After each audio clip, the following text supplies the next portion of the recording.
dos nobles de Persia. Arrojados al corazón de la persecución romana. Se les ofreció la libertad si simplemente negaban a Cristo. Pero se negaron. ¿Qué los impulsó a aceptar la muerte con alegría en lugar de temor? Acompáñenos a descubrir la historia de los santos Abdón y Senén, mártires que convirtieron la arena romana en un triunfo de la fe. Los santos Abdón y Senén fueron nobles cristianos persas que vivieron durante el siglo III.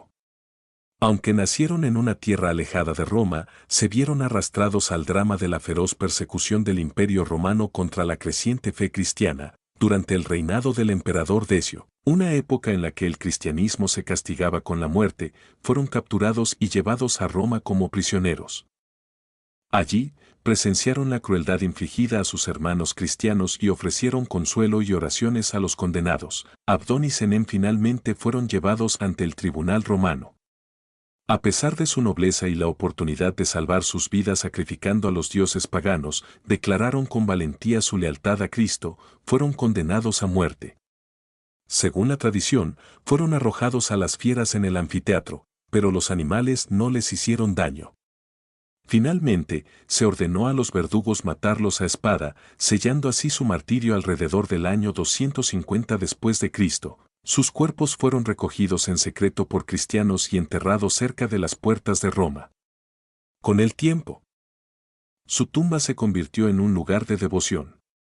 Se les honra especialmente en el martirologio romano y en España, donde floreció su devoción. Santos Abdón y Senén son testigos contundentes de que ningún imperio, ninguna amenaza ni espada puede vencer la luz de la fe. Su inquebrantable valentía resuena en cada alma que elige la verdad por encima del miedo. En un mundo que busca consuelo, Abdón y Senén eligieron la cruz. Que su testimonio nos inspire a vivir con valentía para Cristo, cueste lo que cueste. Soñaba con la fama, el honor y la batalla. Un soldado herido al borde de la desesperación. Pero en su hora más oscura, se reveló una nueva misión, no conquistar tierras, sino conquistar corazones para Cristo. Esta es la historia de un hombre que cambió la espada por la cruz y fundó una de las órdenes religiosas más poderosas de la historia. Esta es la historia de San Ignacio de Loyola, nacido en 1491 en el castillo de Loyola, en el País Vasco español. Íñigo López de Loyola fue un noble orgulloso, atraído por el encanto de la caballería y la gloria militar. Su juventud estuvo marcada por la ambición, la vanidad y los sueños de heroísmo, hasta que una bala de cañón lo cambiaría todo. En 1521, durante el asedio de Pamplona, Ignacio resultó gravemente herido. Mientras se recuperaba en el castillo de su familia, incapaz de caminar, buscó los únicos libros disponibles, no cuentos de caballeros, sino la vida de Cristo y las vidas de los santos. Esas páginas le encendieron el alma. Si Santo Domingo y San Francisco pudieron hacer cosas tan grandes por Dios, pensó, ¿por qué yo no? Ignacio renunció a sus vestiduras, depositó su espada en el altar de Nuestra Señora de Montserrat y comenzó una vida de penitencia. Pasó meses en Mandesa, rezando en cuevas, ayunando y experimentando profundas visiones místicas. Fue allí donde comenzó a escribir lo que se convertiría en su obra maestra espiritual, Los Ejercicios Espirituales. Una guía para el discernimiento y la conversión que continúa transformando vidas hoy en día. Ansioso por servir a la Iglesia, Ignacio fue a estudiar a París, donde atrajo a un grupo de devotos compañeros, entre ellos San Francisco Javier y San Pedro Fabro. En 1534, hicieron votos de pobreza y castidad, y más tarde, de obediencia al Papa. Este fue el nacimiento de la Compañía de Jesús, o los jesuitas, una orden misionera con un ardiente deseo de ayudar a las almas y defender a la Iglesia en una época de agitación y reforma.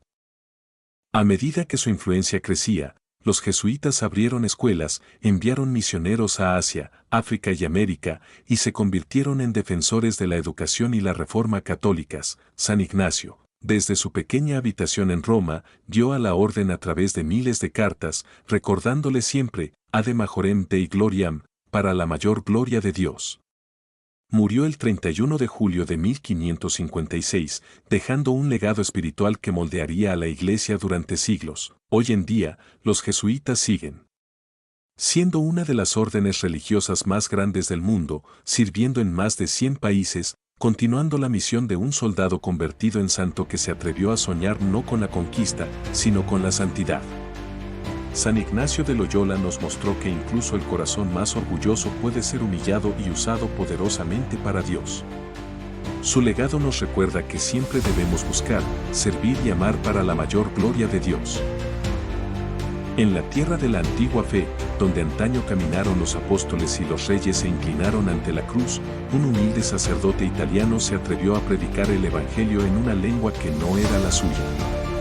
No llevaba mitra ni palacio, pero su testimonio tendió puentes entre Roma y Oriente. Esta es la historia no contada de San Justino de Jacobis, el obispo misionero que se convirtió en el amable pastor de Abisinia, amado por el pueblo, perseguido por los poderes y recordado por el cielo. Nacido el 9 de octubre de 1800 en la bulliciosa ciudad portuaria de Nápoles, Justino de Jacobis creció en una devota familia católica. A los 18 años, se unió a la Congregación de la Misión.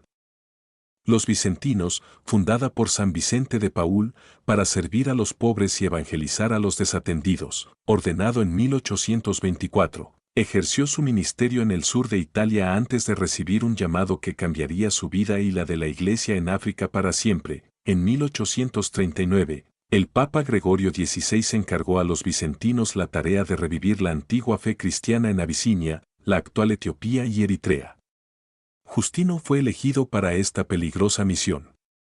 A diferencia de los misioneros coloniales, optó por adaptarse a la cultura local. Se vistió como el clero etíope, aprendió ge'ez y amárico y celebró la liturgia según el rito local. Entró al país clandestinamente, enfrentándose a sospechas, enfermedades y persecución.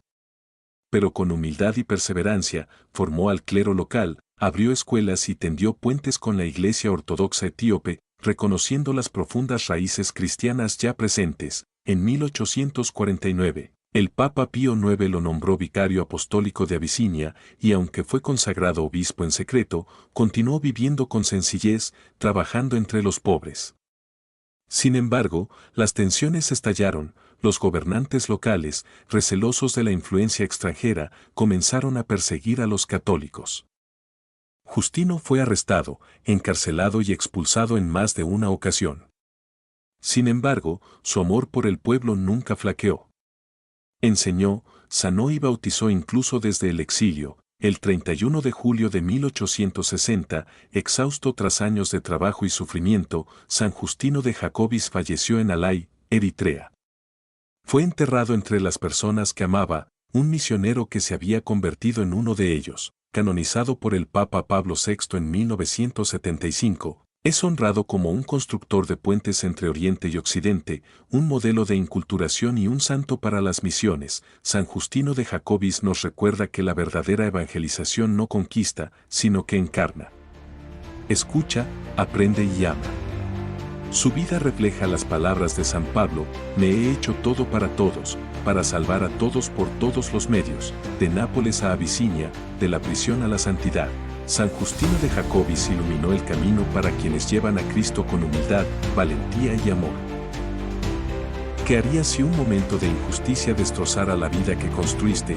En la cima de su carrera legal, Alfonso de Ligorio abandonó la fama, la riqueza y el poder para seguir un susurro de Dios. Nacido en 1696 cerca de Nápoles, Italia, Alfonso fue un prodigio, obtuvo un doctorado en Derecho a los 16 años. Como abogado talentoso, nunca perdió un caso.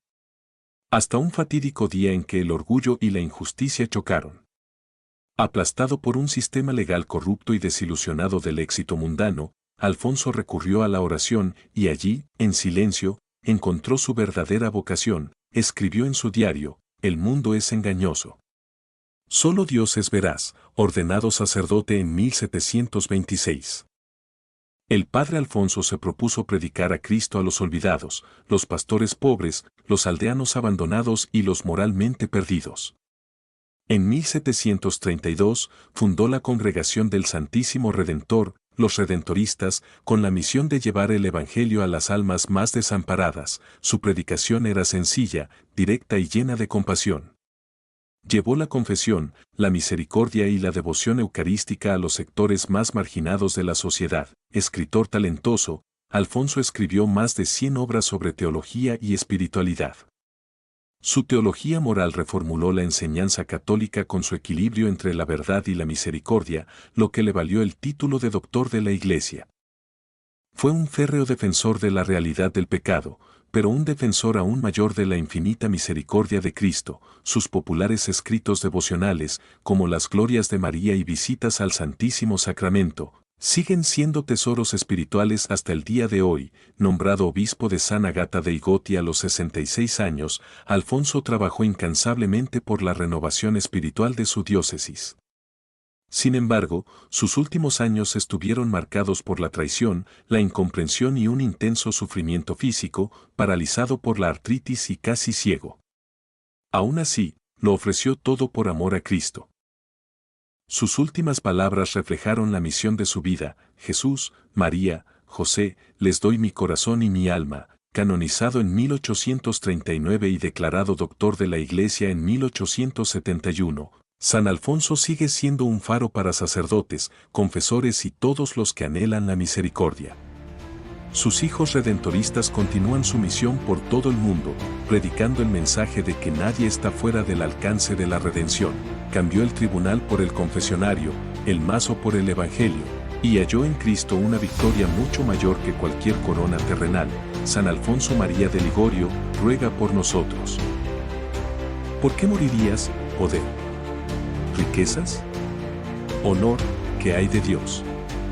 Cuando solo te queda dolor, fuego y espada, mucho antes de los mártires del Coliseo, antes de que la sangre de los cristianos bautizara al Imperio Romano, hubo 7 hermanos, judíos fieles, que desafiaron a un tirano y se convirtieron en leyendas. Esta es su historia. El año es alrededor del 167 a.C., la tierra de Judá gime bajo el yugo de hierro del rey Antíoco IV Epífanes, el tirano seleucida que se autodenominaba Dios manifiesto.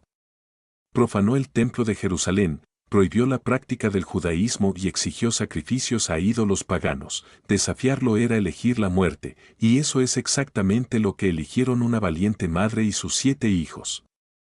Leemos su historia en el segundo libro de los Macabeos, capítulo 7, 1-1. Los hermanos fueron llevados ante Antíoco y se les ordenó comer cerdo, violando la ley de Moisés.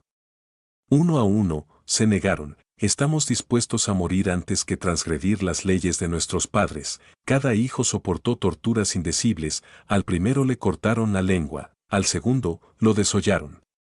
El tercero extendió las manos y dijo: del cielo recibí esto, y por sus leyes lo desprecio, de él espero recibirlo de nuevo. Un testimonio de fe en la resurrección de la carne, mucho antes de que Cristo la revelara en su plenitud. La madre, conocida en la tradición como Santa Solomonia, se mantuvo firme. Vio morir a 6 hijos, y luego animó al 7º a no rendirse. Su valentía asombró incluso a sus verdugos. Los 7 hermanos macabeos murieron siglos antes del nacimiento de Jesús. Sin embargo, la Iglesia los honra como mártires, testigos de la fe y la fidelidad a la ley de Dios. Son venerados como santos por las iglesias católica, ortodoxa y cristiana oriental. Su historia demuestra que incluso antes de la nueva alianza, el espíritu del martirio ya estaba vivo, anticipando la cruz de Cristo. La iglesia de San Pedro en Cadenas, en Roma, alberga las reliquias de estos santos hermanos y su madre. Su festividad se celebra el 1 de agosto, justo cuando la iglesia comienza a recordar a los grandes mártires romanos de Augusto. Su ejemplo sigue inspirando a todos los que están llamados a elegir la fe por encima del miedo, la ley por encima de las concesiones y la vida eterna por encima de la comodidad efímera. Los 7 hermanos macabeos resistieron en el fuego y no se quemaron. Su valentía se convirtió en una chispa que encendería la fe de generaciones. ¿Te habrías unido a ellos? ¿Qué sucede cuando un obispo solitario desafía a un emperador para defender la verdad de Cristo? En el turbulento siglo IV, en medio de la herejía y la persecución, un hombre se alzó con una valentía inquebrantable: San Eusebio de Vercelli, un pastor que no se doblegó ni siquiera en el exilio. Nacido en Cerdeña a principios del siglo IV, Eusebio se crió en una iglesia que aún se recuperaba de la persecución. Tras mudarse a Roma, fue ordenado lector y se formó en las profundas tradiciones de la fe. En el año 345 después de Cristo, fue nombrado primer obispo de Vercelli, en el norte de Italia, una diócesis que nunca antes había tenido un obispo. Eusebio trajo un nuevo modelo a Italia. Inspirado por las tradiciones orientales, vivió con su clero en comunidad, uniendo el liderazgo episcopal con la disciplina monástica. Su casa se convirtió en una escuela de virtud y conocimiento sagrado, influyendo en generaciones de obispos y santos, pero la paz no duraría. La Iglesia estaba dividida por la herejía arriana, que negaba la plena divinidad de Cristo. Eusebio, fiel al credo de Nicea, se mantuvo firme contra ella. Al ser convocado al Sínodo de Milán en el año 355 después de Cristo, bajo presión del emperador Constancio II, simpatizante arriano, Eusebio se negó a condenar a San Atanasio, compañero defensor de la ortodoxia. No condenaré a un obispo sin justa causa. La verdad no puede ser traicionada por favor o temor. Por su valentía, Eusebio fue exiliado, primero a Escitópolis, en Palestina, y luego por todo el Imperio Oriental, a menudo encarcelado, acosado y maltratado. Sin embargo, en todo lugar, siguió siendo testigo de Cristo. Escribió cartas para fortalecer a los fieles y fomentó la unidad entre los obispos ortodoxos. Tras la muerte de Constancio y el ascenso del emperador Juliano, Eusebio fue liberado y regresó a Vercelli. Continuó reconstruyendo la iglesia, promoviendo la unidad y oponiéndose a la herejía. En el año 361 después de Cristo, se unió a los esfuerzos en Alejandría para sanar las divisiones causadas por el arrianismo. San Eusebio falleció alrededor del año 371 después de Cristo, tras haber servido como obispo durante más de 25 años. Es honrado como confesor de la fe, alguien que sufrió por la verdad sin derramar sangre. Su festividad se celebra el 2 de agosto. San Eusebio nos recuerda, la verdad de Cristo merece el sufrimiento. En una época de compromisos, su voz aún resuena, un llamado a la valentía, la comunión y la fidelidad inquebrantable a la fe. San Eusebio de Vercelli, ruega por nosotros. Desde el ardiente testimonio de los hermanos macabeos hasta el fuego misionero de San Justino y San Ignacio, desde el corazón pastoral de San Alfonso hasta la firme defensa de la verdad por San Eusebio, y el intrépido martirio de Abdón y Senén, que sus vidas nos inspiren a permanecer firmes en la fe, vivir con propósito y seguir a Cristo con valentía, sin importar el costo.